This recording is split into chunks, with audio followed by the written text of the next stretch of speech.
നമ്മുടെ വടകര ദേശീയപാതയിൽ വടകര മുക്കാളി മാഹി ദേശീയപാതയിൽ നമ്മൾ സോയിൽ നെയിലിംഗ് ചെയ്ത ഭാഗം കംപ്ലീറ്റ് ഇടിഞ്ഞു പൊളിഞ്ഞ് താഴെ വീണ് നിൽക്കുന്ന ഒരു കാഴ്ചയാണ് നമുക്ക് കാണാൻ സാധിക്കുന്നത്.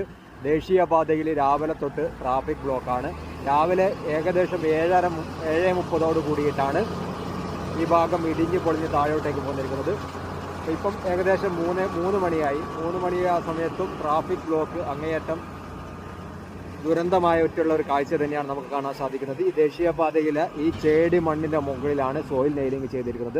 അതുകൊണ്ട് തന്നെയാണ് ഈ സോയിൽ നെയിൽ ചെയ്ത ഭാഗം കംപ്ലീറ്റ് ഇടിഞ്ഞ് പൊളിഞ്ഞ് താഴെ വരാൻ കാരണം. ഈ മണ്ണ് കണ്ടു കഴിഞ്ഞാൽ പണ്ട് നമ്മൾ ദേശീയപാതയുടെ വർക്ക് നടക്കുന്ന സമയത്ത് ഈ പ്രദേശം സോയിൽ നെയിലിംഗ് ചെയ്യുന്ന സമയത്ത് നമ്മൾ പറഞ്ഞിരുന്നു ഇത് പൊളിഞ്ഞു വീഴാൻ സാധ്യതയുണ്ട്. എന്തുകൊണ്ട് നമ്മളെപ്പോലെ സാധാരണക്കാർക്ക് ഇത് പൊളിഞ്ഞു വീഴുന്ന മനസ്സിലായി.